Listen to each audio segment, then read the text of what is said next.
Magandang gabi, mga kapatid. Kamusta po ang buhay sa panahon ng pandemic, sa panahon ng COVID? Maasa po tayo na mas nangingibabaw pa rin ang Diyos sa ating buhay, especially ang kanyang mga salita. Na ipapamuhay natin ang kanyang kalooban sa kabila na meron pong threat sa buhay natin araw-araw. Bago po tayo mag-aral ng salita ng Diyos, gusto ko lang po magpasalamat sa lahat ng mga brothers and sisters natin na nakikinig nightly at ang mga taong pinagpapala po ng salita ng Diyos. Gusto ko po sanang pasalamatan ang pamilya po ni Sister Nancy Jiang sa lugar po ng Batangas. Sila po ay palaging kasama natin sa pag-aaral. Of course, gusto ko pong batiin ang kanyang mga beautiful daughters, Yana and Hannah. Kamusta kayo mga anak? At nagpapasalamat tayo sa lahat ng mga kapatid natin sa ibang bansa na malakas na rin po ang kanilang mga watch party at ginagamit po sila ng Diyos. Especially ang kapatid natin na Queenie ng Australia. Salamat po sa inyo kapatid. Ganon din kay itong kapatid natin na nasa Canada naman, ang nanay ni Angel, Sister Annie Rose. Ayan po. Napakarami niya rin pong ini-invite nightly sa atin pong mga pag-aaral. So, salamat po. Nagpapalakas po kayo sa akin at binibigyan niyo po ako ng support at naniniwala kayo sa ating ginagawa. So, salamat po sa Panginoon. At this point, maging malaking pagpapala tayo sa marami by praying for our countrymen at saka ang mga all people na affected by this pandemic. So ngayon pong gabi, brothers and sisters, magsimula po tayo sa ating pong Bible discussion. It's 8:25 in the evening. Magandang gabi po sa lahat ng kapatiran sa buong Pilipinas. Magandang gabi sa magandang araw sa ilang kapatiran natin sa ibang bansa. Okay, samahan niyo po ako sa akin pong babasahing talata. I hope makikita niyo po ito sa screen. Ang ating pong banal na kasulatan na babasahin ay ang aklat ng John chapter 1 verses 15 to 18. Ganito po ang nakasulat sa Biblia. John testified concerning him. Okay, si John po ay nagte-testify concerning sa kanya tungkol kay Lord at sabi niya, he cried out saying, "This is the one, okay, I spoke about when I said, he who comes after me has surpassed me because he was before me." Wow, grabe po ang kanyang pagkaka-describe kay Jesus Christ.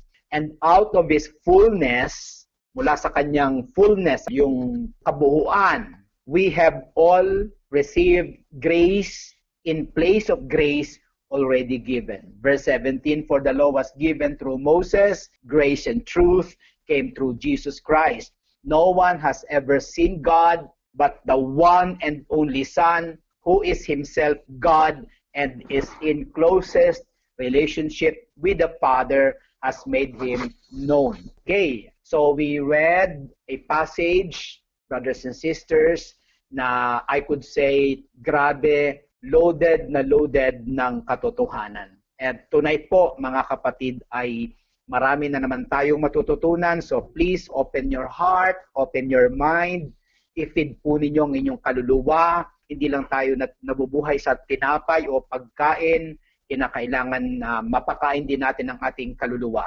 Sa binasa ko, ano ba ang matututunan natin dito? Yan po. What is the point of this passage, mga kapatid? So, i-capsulize ko kaagad. Ang pinag-uusapan dito ay may kinalaman sa ating Panginoong Jesus. Yan po. Yung Jesus na ito po yung Logos sa verses 1 and 2.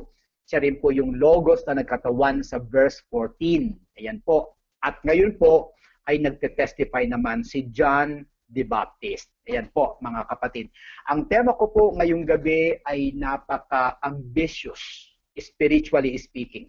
Sapagkat pinamagatan ko po ito na comprehending the Logos. It's now or never.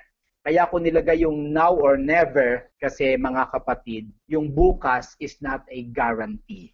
Nabuhay ka pa, nabuhay pa ako. So mga kapatid, sana po makomprehend natin spiritually speaking ang Logos. Ito po ay isang mystery na na-reveal sa New Testament at ngayon nga po ay ipinamumudmod para bang the preachers, the pastors all over the world talagang we spread the good news about the Logos. Okay po. Ang question po natin na tatahakin tonight is, how did the Word of God, the Bible, present the Logos in order for us to comprehend Him? Paanong prinisinta ng Bible or ng Word of God ang Logos para maintindihan natin siya? So mga kapatid, siyempre importante rin ang inyong participation tonight. Pakinggan niyo po ang mga ipaliliwanag ko ngayong gabi mula sa Scripture. Ito po ay bigyan niyo po ng pansin ito. Kailangan ko po ng inyong, sabi nga ay, lend me your ears. Okay? Salita po ito ng kataas-taasan. Kaya dapat po talaga natin itong binibigyan ng pansin. Hindi po ito salita ng presidente. Ito po ay King of Kings at talagang Lord of Lords. Kaya po dapat iba po ang atin pong actuation o pagpaparamdam dun sa nagsasalita. Okay, una kong sagot mga kapatid ay ganito. Presented as the one who existed before John the Baptist. Okay, so sino si Jesus? Sino si Logos? Ang sabi ko dito, presented as the one who existed before John the Baptist. Okay, yan naman ay talagang knowledge na nating lahat. Alam na po nating lahat yan na talagang si Jesus Christ, bagamat physically mas matanda po si John the Baptist, pero alam natin at alam ni John the Baptist na talagang si Jesus ay nauna pa sa kanya. In fact, para lang may kaunti tayong discussion, tingnan po natin ng John chapter 1 verse 6 to 9. Ito po ang nakasulat. There was a man sent from God whose name was John. He came as a witness to testify concerning that light. Yung light na yun si Jesus Christ. So that through him, Jesus Christ, all might believe. He himself was not the light. So hindi po si John the Baptist ang light. He came only as a witness to the light. So yan po, si Jesus Christ yung capital L na light. Pero may nagwi-witness. Kaya nga ang tawag sa kanya ay forerunner. Siya po talaga yung tagapagbando, tagapagsalita, yung speaker. Siya po yung tagapag-prepare nung dadaanan ng liwanag. At yan ay walang iba kundi ang ating Panginoong Jesus. So ang sarap-sarap po na i-preach si Jesus kasi po siya yung light, capital L. Talagang itong panahon na to na ang kadiliman ay talagang lumalaganap, spreading po ang kadiliman. At tinatapatan po naman natin ito ng preaching ng liwanag, si Jesus Christ. Okay, kung pupunta po tayo sa verse 15, ay yan po ay ang nakasulat ay John testified concerning him, kay Jesus Christ, and he cried out saying, "This is the one," sabi niya, "I spoke about when I said, he who comes after me has surpassed me because he was before me." Tingnan niyo po yung word na surpassed, di ba? Ang ganda-ganda po ng word na surpass. Alam ni John na siya mas matanda kay Jesus Christ, pero nang dinidescribe niya si Jesus Christ, ang kanyang ginamit na word ay surpassed, na lampasan. Di ba? Surpass, mga kapatid. Sobra o lampas, mga kapatid. Ngayon, yan po yung unang-una. Basic po yan. So, si Logos po, na si Jesus Christ ay nag-exist before John the Baptist. Number 2, paano piniset ng Bible si Logos, si Jesus Christ? Presented as the one full of grace. Yan. Ganda po nito. Marami po akong gustong ipaliwanag sa inyo in this particular section.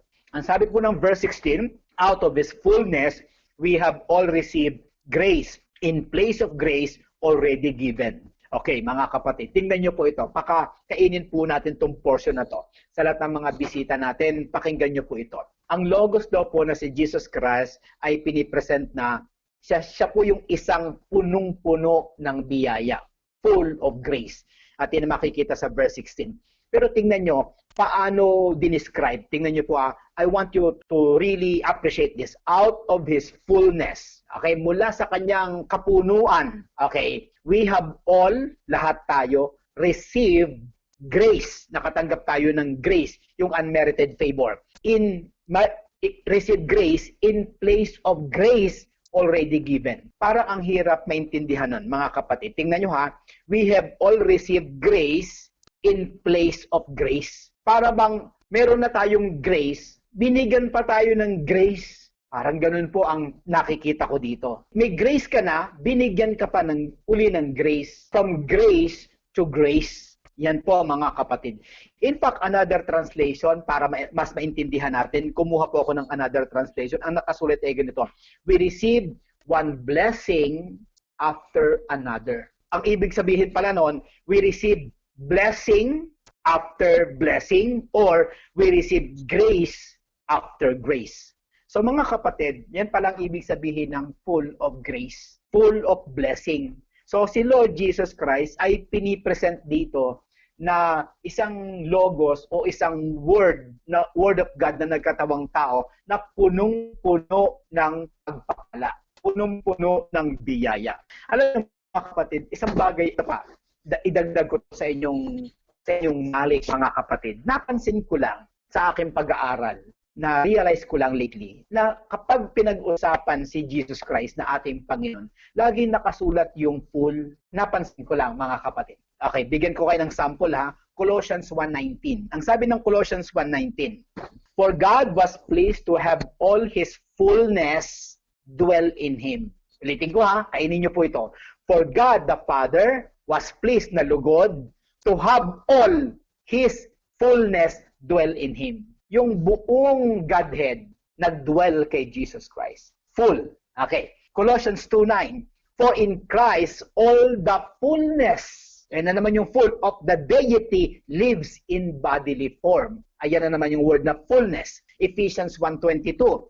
And God placed all things under His feet and appointed Him to be head over everything for the church, which is His body, and the fullness of Him who fills everything in every way. Kanina, sa Colossians 1:9, yung fullness ni God na kay Lord. Sa Colossians 2:9, yung fullness ng deity na kay Lord. Ito namang si Lord ngayon, yung kanyang fullness nasa simbahan. What is my point, mga kapatid? Kapag pinag-usapan natin ang ating Panginoon, kapag pinag-usapan natin ang Logos o si Jesus Christ, parang normal na normal sa kanya yung fullness. Ang punto ko mga kapatid, kamusta ka na? You are a follower of Jesus Christ. You are a follower. You follow someone who is always full in every way. I mean, if you serve a mighty God, ano ang effect nito sa iyo? If you are following a rich God, what will happen to you? If you are a follower ng isang Diyos na punong-puno at sobra-sobra ng blessing at pagpapala at healing, definitely ikaw ay tatamaan at ikaw ay apektado kung sino ang iyong sinusundan. Kaya po mga kapatid, ako po ay natutuwa na naglilingkod ako kay Lord, kay Jesus Christ, and as much as possible, I always rally my family to follow Him. I always rally yung church na pinagpapastoran ko for the last 28 years na talagang sumunod kay Jesus Christ. Kasi po mga kapatiran, may mangyayaring napakaganda sa iyo kapag talagang si Logos, si Jesus Christ ang iyong susundan. Kasi grace after grace, blessing after blessing. Hindi po ako prosperity preacher ha. Pumupunta lang po ako sa literal na mangyayari sa mga sumusunod sa ating Panginoong Jesus. At by God's grace sa aking paglilingkod, I experienced that. At nakita ko rin yan sa maraming mga tao. Okay, let's go to number 3. Presented as the source of grace and truth. Okay? Paano present ng Bible si Logos, si Jesus Christ? He was presented as the source of grace and truth. Okay, focus on the word source. Wow, matindi po yun. Source siya ng grace and truth. Yan ay makikita sa verse 17. Ang sabi ng verse 17, for the law was given through Moses. Wow, grace and truth came through Jesus Christ. Okay, so binanggit po sa 17 ang may comparison. Kaya maganda rin mapag-usapan po natin ito based on the Bible. So focus muna tayo kay Moses. Ano ang nanggaling kay Moses? Ano ang nirelease ni Moses? Di ba sinasabi nga natin Moses was the lawgiver? Okay, para magkaroon tayo ng idea, punta tayo sa 32 ng Deuteronomy, verse 44 to 47. Ito po nakasulat. When Moses came to Joshua, okay, yung kanyang second man, son of Nun, and spoke all the words of this song in the hearing of the people, And when Moses finished reciting all these words to all Israel, eto na po yung law, he said to them, take to heart all the words, yung law, I have solemnly declared to you this day, so that you may command your children, ipasa nyo rin, to obey carefully all the words of this law. Ayan. They are not just idle words for you, they are your life. By them, you will live long in the land you are crossing the Jordan to possess. So makikita po natin, ito na po yung portion ng pagsasalin ng kapangyarihan. Remember, Moses, tapos ayan na po si Joshua, yung pumalit sa kanya. At ang ipinasa ni Moses ay words of the law of God, yung law, yung Torah, mga kapatiran.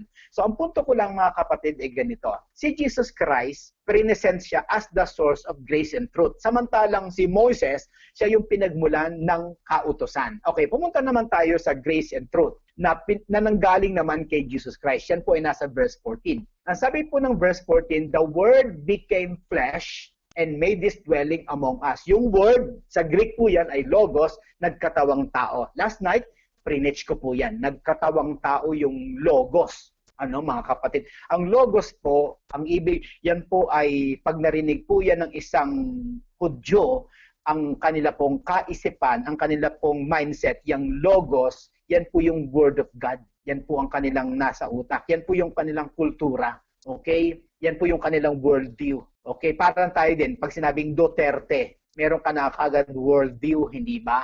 Okay? Ganon din po si Jesus Christ. Pag narinig nila yung logos, may worldview po sila. At tinuturo natin ngayon, ang totoong worldview ng Biblia, yung word na yan, capital W, niyang logos na yan, ay nagkatawang tao, nagkatawang laman.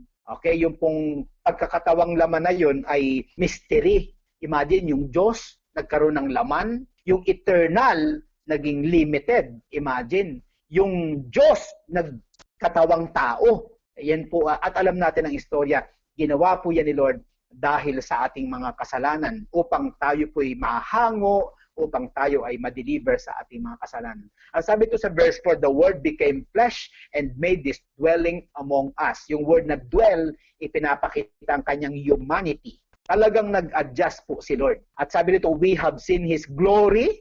Okay? Kagabi ay dinugtong ko yung transfiguration. Remember, yung glory ni Lord, pinakita niya sa transfiguration. At ang sabi dito, the glory of the one and only Son. Yung kaisa-isang anak ng Diyos who came from the Father at sinasabing siya ay full of grace and full of truth. So brothers and sisters, mga kapatid, gusto ko pong maintindihan po natin ito. Brothers and sisters, ang Lord, ang Father, sila po ay matatawag nating punong-puno ng biyaya at katotohanan. Yung pong grace, mga kapatid, ay kagabi tinuro ko sa inyo na dito lang yan, sa John chapter 1 lang binanggit ang salitang grace. Pero yung truth, if I'm not mistaken, 25 times na binanggit ito ni John at lahat ay related sa ating Panginoong Hesus bilang katotohanan. So brothers and sisters, gusto kong maintindihan nyo na yung ating pinag-uusapan ay ang Panginoong Hesus, pinatataas ko po ang inyong pananaw kay Jesus Christ. Kasi karapat-dapat lang naman. Sa ating pag-aaral na ganito, parang ang dinadala ko kayo sa level na maintindihan nyo at makilala nyo si Lord. Kasi po, sabi nga natin, kapag meron kang ignorance of Christ, kapatid, siyempre, iba ang galaw mo. Okay? Pero kung well-versed ka kay Jesus Christ at kilala mo talaga siya based on the Bible, based on God's revelation sa Scripture, siyempre, iba rin ang paglilingkod mo. Lumalalim ka. Kasi naiintindihan mo siya. Kaya nga ang topic natin is comprehending. Kino-comprehend natin kung sino yung logos. At yan ay talagang mandatory naman sa aming mga pastor na ituro ang katotohanan ito tungkol kay Jesus Christ. Kami po ay tagapagsalita lang ni Lord, tagapagpaliwanag in favor of Him para maintindihan ninyo natin bilang mga followers ni Lord kung sino talaga siya. Okay mga kapatid, kasi marami na ngayong mga preaching talaga, hindi na talaga sentro kay Jesus Christ. More on material prosperity, more on blessing, more on material blessing, more on parang, yun nga, health and wealth, yan. May mga confess and possess, mga ganon.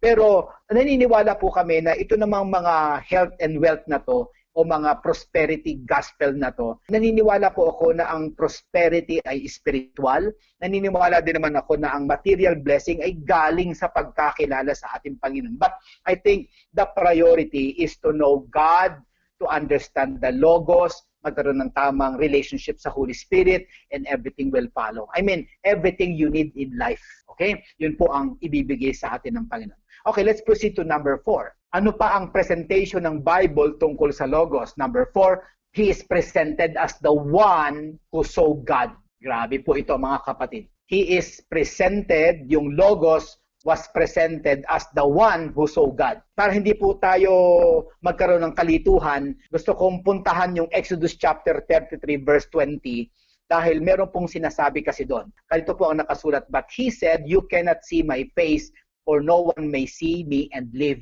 Okay. So sa aklat po ng Exodus may sinasabi ang Diyos, hindi mo ako makikita, na wala pang nakakita sa Diyos, mga kapatid, na nabuhay.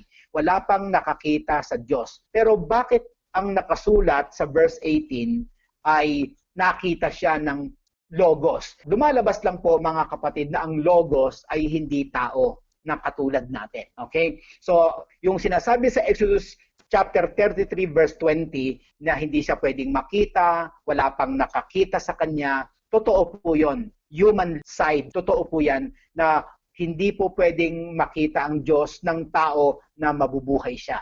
Pero mga kapatid, sa verse 18, makikita po natin, ganito po nakasulat. Basahin ko lang po ang verse 18. Chapter 1 verse 18, ang sabi to, no one has ever seen God. Tumutukoy po yan sa tao, talagang wala pang nakakita sa Diyos. But God, the one and only who is at the Father's side. And that is the Lord Jesus Christ. Hindi nga lang nakita eh. Ang sabi dito, He is at the side of God, mga kapatid. Ipinapakita ang kanilang closest relationship. Okay, hindi ko alam kung papaano nakikita ng Diyos Anak, ang Diyos Ama, hindi ko kayang ipaliwanag yan. Basta sinasabi dito that the Son is beside the Father. Yun po ang sinasabi mga kapatid. In fact, mga kapatid, may sinasabi sa John chapter 6 verse 46, makakatulong po ito. No one has seen the Father. Yan po ang sabi ng Bible, take it. No one has seen the Father except the one who is from God. So papaano nyo po yan iti-take? No one has seen the Father. Okay? Except the one who is from God. So wala daw nakakita sa Ama maliban sa isang nanggaling sa Ama. So, papaano po natin yan i-analyze? Humanly, napakahirap dahil ang Diyos ay Espiritu, ang Ama ay Espiritu, ang Panginoong Hesus ay Espiritu, pero sinasabi po dito na nakita ng Espiritu ang kapwa Espiritu. At sabi pa nga dito, ituloy po natin ha, pero basahin ko ulit sa simula. No one has seen the Father except the one who is from God.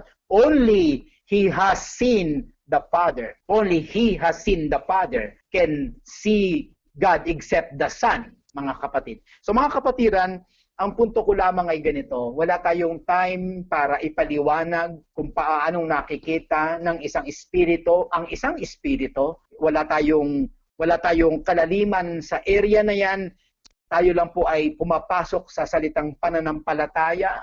We take the Word of God seriously, we take the Word of God literally, at yun ang kanilang sinasabi, at hindi natin kayang puntahan yun dahil yun ay domain na ng Holy Spirit.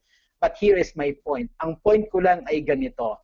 Gusto ko lang ipakita sa inyo mga kapatiran na ang Logos ay ipinipresenta ng Biblia na nakita niya ang Diyos. Ipinapakita ang kanilang closeness, ang kanilang equal footing na posisyon, ang kanilang relasyon, mga kapatiran. Ang dulo po nito ay paghihikayat sa mga kapatiran natin na tayo po ay magtiwala sa Logos. Na tayo po ay tanggapin natin ang Logos, paglingkuran natin ang Logos, ang walang iba kundi ang ating Panginoong Hesus. Okay, let's go to number 5. The Logos is presented by the Bible as the one who is part of the Godhead. Verse 18 po yun. So sabi ng verse 18, no one has ever seen God but the one and only Son who is Himself God. Yan po. So walang kaduda-duda na ang Holy Spirit o na ang Logos ay Diyos din na katulad ng Ama. At marami pong naging problema dito, mga kapatiran. Maraming naging problema. Marami pong nagsasabi na papaano yan, ang Ama ay Diyos, ang Panginoong Hesus ay Diyos din, so dalawa na po ang Diyos. Hindi po ganoon ang atin pong pagtingin, hindi po ganoon ang atin pong pagkakaunawa. Kapag sinabi ng Bible na ang Diyos ay iisa, tatanggapin po natin yon. Pero tatandaan po natin na hindi lang yun ang nakasulat sa Biblia. Pupunta po tayo sa Genesis hanggang Revelation at tatanggapin po natin ang patotoo ng buong banal na kasulatan. Pag sinabi ng buong Biblia na ang Diyos ay isa, then we'll take it. Pag sinabi naman ng Bible na ang Ama ay Diyos, tanggapin natin. Pag sinabi ng Biblia na ang Logos ay Diyos, tanggapin din natin. Pag sinabi ng Bible na ang Holy Spirit ay Diyos, tanggapin din natin. Huwag tayong maging marunong pa sa Bible. Ang Biblia ay revelation of God at tinatanggap natin ang patotoo ng Biblia. At pagdating sa dulo, gagawa tayo ng conclusion na ang Diyos ay iisa pero may tatlong persona. Ganun po ang lumalabas, mga kapatid. So brothers and sisters, ang Logos, ang Panginoong Hesus ay pinapakilalang part of the Godhead. In fact, chapter 1, verses 1 to 3, ang sabi dyan, in the beginning was the Word, Logos, and the Word was with God, Logos, and the Word, Logos, was God. He was with God in the beginning, and through Him all things were made, and without Him nothing was made, mga kapatiran. So brothers and sisters, lumiliwanag na sa ating tuloy-tuloy na pag-aaral kung sino tong Logos na ito. Nakakatuwa mga kapatiran. Imagine, panahon ng COVID, and yet, pinag-aaralan natin ang Logos, si Jesus Christ. Di ba nakakatuwa? Sa akin, it is really an honor na sa panahon ng COVID, ng lockdown, ay binabalik tayo ng Diyos, ng Holy Spirit, na makilala natin ang ating Panginoong Hesus. Napaka-rare po ng situation na ito. Although marami sa atin ang naninibago sa ating pong kapanahunan na ito. In fact, sabi nga ng nanay ko, ngayon ko lang ito naranasan, itong ganitong lockdown, itong may oras ang pagpunta ng palengke, itong hindi ka na makakalabas. Lalo na ngayon dito po sa amin sa Molino, Cavite, binigyan po kami ng 1 week na total lockdown. Pinamili na po kami ng lahat ng kailangan namin today dahil starting ngayong gabi ng alas 12, wala na pong makakalabas sa amin for the next 7 days. So brothers and sisters, kakatakot, parang nakakabahala in a way. Tapos sa kabila ng extraordinary na situation natin ito, eto po tayo at pinag-aaralan natin ang ating Panginoong Hesus. So sana po, ganito po ang maging basa natin. Meron po tayong COVID, tapos meron po tayong pag-aaral ng Christology, tapos doon gagawa po tayo ng magandang synopsis na sa kabila ng COVID, ang gustong makilala ng Diyos natin sa buhay natin ay walang iba kundi ang ating Panginoong Hesus. Kasi po, pinapalakas ni Lord ang ating loob, pinapalakas ng mga pinag-aaralan natin ito ang ating pananampalataya. Kasi kung hihina ang ating pananampalataya, baka bumigay po tayo. Alam nyo, napakaraming tao ngayon ang talagang nasa state of hopelessness. Ang daming namamatay sa Amerika, sa ibang bansa, sa atin mga kapatid. In fact, dito po sa Molino, sa Cavite, kaya nagkaroon ng total lockdown kasi po, ang Molino po ay parang Molino 1 hanggang Molino 7. At ang Molino 3 lang ang nagkaroon ng total lockdown for the next 7 days. Kasi po, sa Molino 3, sa lugar namin, dito po may pinakamaraming COVID patients na positive at as of this time. So mga kapatid, kung wala kang Kristo, wala kang Logos, wala kang Diyos, wala kang Panginoong Hesus, baka sumabay ka sa takot ng mga tao. Kaya kanina grabe po nung ako po'y nasa palengke, ang dami-daming tao, mga kapatiran.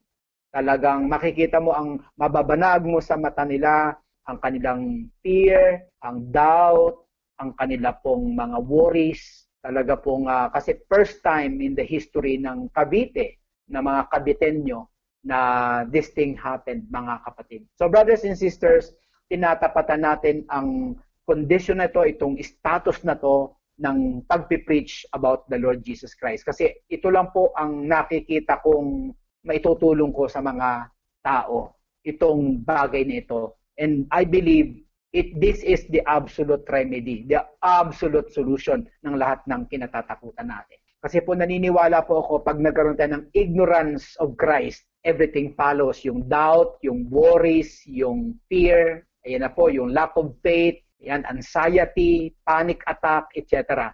Sunod-sunod na po yan. Kaya kinakailangan na pumunta tayo sa ating Panginoon. Okay, pumunta tayo sa Roman numeral 6.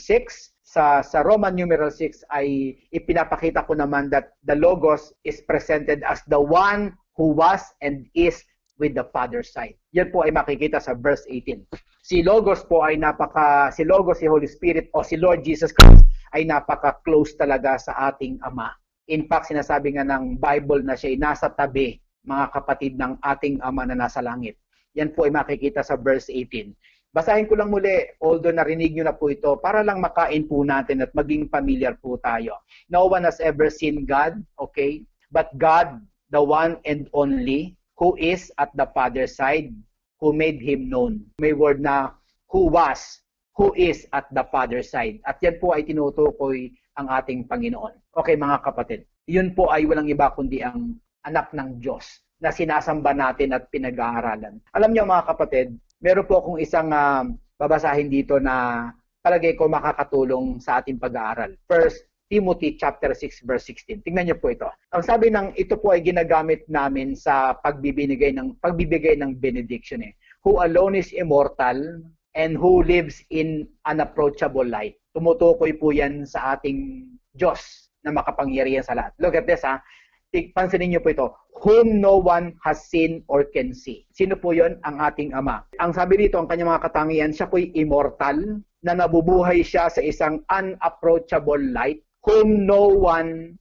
has seen or can see. Tumutukoy po yun sa tao. Walang tao na nakakita sa kanya, walang tao na makakakita sa kanya. Pero mga kapatid, kung walang makakakita sa ating Ama, yan po ay sa konteksto po ng tao. Pero sinasabi naman sa ibang talata na meron siyang katabi. At yan ay walang iba kundi ang ating Panginoong Hesus. Ang gusto ko lang ipakita yung special position ng ating Panginoong Hesus sa Ama. Kung tayo po, hindi natin makikita ang Ama, hindi natin siya malalapitan. In fact, hindi natin siya malalapitan. And yet, sinasabi ng Biblia that Jesus, the Son of God, the Logos, is with the Father's side. So makikita natin ang kanilang closeness, ang kanilang equal footing na relasyon, ang kanilang napaka-intimate na relationship. In fact, mga kapatid, baka hindi nyo po napansin, sinasabi sa Romans chapter 9, verse 34, ang nakasulat po ay ganito, who then is the one who condemns? No one. Christ Jesus, who died, and more than that, who was raised to life, is at the right hand of God and is also interceding for us. Notice yung word na He is at the right hand of God. Yung word na yon ay pagpapakita talaga that Jesus is beside the Father. He is with the Father's side. In fact, ang nakalagay ay siya po ay nag-i-intercede for us. Andun po siya sa kanang kamay ng Diyos, Ama na nasa langit. So mga kapatiran, ito pong mga Bible verse na ito ay tingin ko ay makakatulong sa atin upang makilala po natin ng lubusan ang ating Panginoong Hesus. So natapos po ako sa Romans. Papasok po tayo sa 1 John chapter 4 verse 12. At medyo ang sinabi ko po dito, ito po ay parang short devotion natin. Tingnan niyo po mga kapatid. 1 John chapter 4 verse 12. Napakaganda pong ilapat nito. Ang sabi po ng 1 John 4:12, no one has ever seen God. Tama po yun. But if we love one another, God lives in us and His love is made complete in us. Ano ang tinuturo dito mga kapatid? Very consistent po talaga ang scripture. Very logical, very consistent. Ang sabi ron, no one has ever seen God, humanly speaking. Tama po yun. But if we love one another, yung Diyos na hindi natin nakikita ay nakatira sa atin at ang kanyang pag-ibig ay nagiging kompleto sa atin. So, nakita niyo po yung consistency. Wala pong nakakita sa Diyos, ang Logos lang, ang ating Panginoong Hesus. Humanly speaking, walang nakakita sa ating Diyos Ama. But look at this. But if we love one another, yung Diyos na hindi natin nakikita ay nakatira sa atin at ang kanyang pag-ibig is made complete in us. So napakahalaga po ng pag-ibig. Napaka-powerful pala ng pag-ibig. Amen? Dahil yung Diyos na hindi mo nakikita, biglang titira sa iyo. At yung pag-ibig ay nagiging kompleto sa atin. So, without that kind of life na tayo po'y nabubuhay ng ayon sa pag-ibig ng Diyos, our principle is love, yung ating ugali ay nasa pag-ibig, ang context ng isip natin ay lagi nasa pag-ibig, doon lang nagiging complete ang love ni Lord sa buhay natin. Let's go to number 7. Paano present si Jesus Christ? Presented as the one who made God known. Okay. So mga kapatid, ang sabi ng verse 18, si Lord Jesus Christ ang nag-manifest, ang nagpakilala sa ating Diyos Ama sa langit. So mga kapatiran, napakalaki po pala talaga ng papel ng ating Panginoon nung siya'y magkatawang lupa. Okay. Kalimutan muna natin tong panahon nito ng COVID. Parang magbalik, parang reminisce mga kapatid, during the time na si Jesus Christ ay nasa lupa. Yun palang pagkakatawang tao ni Jesus Christ na yun ay napakatindi ng pinapakita ng Ama. Dahil ang Panginoong Jesus ang icon, ang representative ng ating Ama. Sabi nga mga kapatid, the Logos is presented by the Bible as the one who made God known. Siya yung kaisa-isa na nag-represent sa ating Ama. Parang si Lord Jesus Christ pala ang parang naging tulay para makilala natin ang Ama. So mga kapatid, tama si Lord, very consistent na naman. Walang makakarating sa Ama kundi sa pamamagitan niya. Tama rin si Lord ang sabihin niyang ang nakakita sa akin ay nakakita sa Ama. So mga kapatid, napakahalaga po pala noon. Napakahalaga po nun. Puntahan po natin ang 2 Corinthians chapter 4 verse 4. Makakatulong po ito. The God of this age has blinded the minds of unbelievers. Tama po yun. Although nakakalungkot po yun, mga kapatiran. Sino yung God of this age? Satan. Ano ang ginawa ni Satan sa sanlibutan ito? The God, yung small g na yan, of this age, si Satan has blinded the minds of unbelievers. Tama po yun. Talaga pong si Satan ang nagbablind.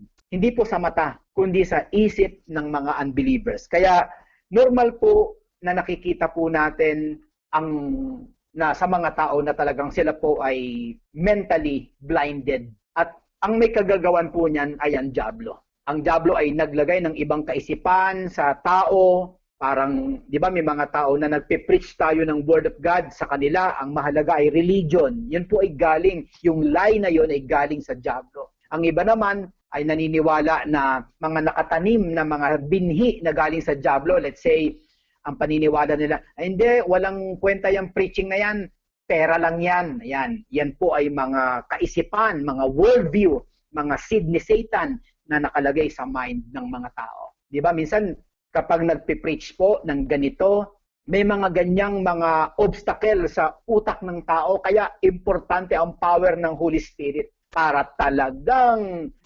matanggal ang mga kasalanan na yan, yung mga kasinungalingan na yan na inilagay ng dyablo sa utak ng mga tao. Maraming mga seed na ibinigay ng dyablo sa isip ng mga tao, kaya ang mga tao ayaw minsan makinig. Di ba may mga kaisipan na, nako, bagong religion na naman yan. Yan, kaya ayaw na makinig. Ay, nako, pera lang yan. Okay, may mga kaisipan pa na, nako, maluloko ka dyan. Okay, ganyan. May mga tao pa na, hindi mahalaga, ang mahalaga ay pera. Yan mga kapatid. May mga tao pang nagsasabi na, ay marami na akong pinasok na reliyon. Tama na to, ganyan. Yung iba naman, mas marunong pa ako dyan, mga ganon. So brothers and sisters, alam na po natin kung sino ang may likha niyan. The one who created those, mga kapatiran, is the God of this age. At ang trabaho ng God of this age na yan po ay si Satan, is to blind the minds of the unbelievers. Yan po talaga ang nangyayari. And look at it, ituloy po natin. So that they cannot see the light of the gospel. So that they cannot see the light of the gospel. Upang hindi nila makita yung ilaw ng gospel that displays the glory of Christ na sinasabing, He who is the image of God. So mga kapatid, yung word na image, yung larawan, yun po yung Yun po yung sumusuporta sa Roman numeral 7. Ano yung Roman numeral 7 natin? Sino si Logos? Ayon sa Bible, He is presented as the one who made God known. So kaya talagang si Kristo yung image ng Father. Pag nakita mo si Jesus Christ, nakita mo yung Father. Not necessarily na sila po ay hindi distinct. Sila po ay distinct, magkaiba yan. Iba yung Ama sa anak, iba yung nagsugo sa sinugo, iba yung Ama sa anak. Magkaiba po yan. Pero you don't need to see the Father because Jesus Christ, the Logos, is the exact representation of God the Father. Kaya nga, Jesus is the way, the truth, and the life. He is the image of the living God. Colossians 1:15, dagdag po natin, the Son is the image of the invisible God. Yan po, mga kapatid. Kaya nga, the firstborn over all creation. Kaya alam nyo mga kapatid, sa panahong ito ng COVID, natutuwa po ako na ako po'y nakakapag-preach ng Christology. At ako'y naniniwala na unti-unti niyong nakikilala si Logos, si Lord Jesus Christ. Si Jesus Christ na sinasambat, tinatawagan po natin. Alam niyo, naniniwala po ako na sa aking pagpipreach na ganito, na talagang kailangang ituro ng talagang verse by verse, precept upon precept, nightly, may nakikinig o wala, may mga inaantok o wala, may mga tinatamad o wala, kailangang ituro. Kasi naniniwala po ako na ang business ko ay spiritual at ang business ko ay katotohanan. So yan po mga kapatiran. So sana konting tiyaga, basta makinig lang po kayo, may papasok sa inyong puso at isip, unti-unti nyo siyang makikilala. At yan po ay napaka-importante sa panahong ito ng COVID, mga kapatid. So, I was able to present to you mga kapatid ang John chapter 1 verses 15 to 18 tungkol sa Logos. Okay, at magkakaroon lang po ako ng konting summary na ituro ko po sa inyo ang 7 na mga presentation tungkol po sa Logos. 7, ang ganda-ganda po. God's number po. Ano po? Sino po si Logos? Sino po si Lord? Presented as the one who existed before John the Baptist. Number 2, presented as the one full of grace. Number 3, presented as the source of grace and truth.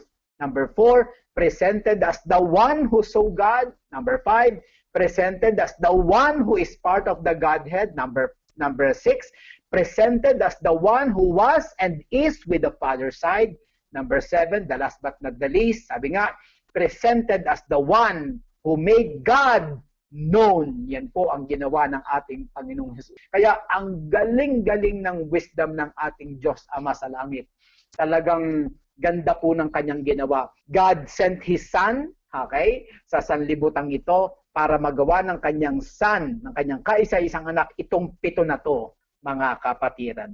So, brothers and sisters, na natapos po ako sa akin pong pagpapakilala sa inyo kung sino si Logos, kung sino si Lord Jesus Christ, at ako po ipapasok sa aking mga propositions, sa akin pong mga prescriptions sa inyong lahat, mga kapatiran. Unang-una kong reseta, embrace this truth in your heart and be converted. It is now or never.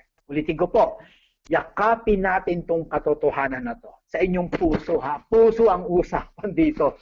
Hindi po utak lang, kundi puso, mga kapatid. Embrace itong set of truth na to sa inyong puso and be converted.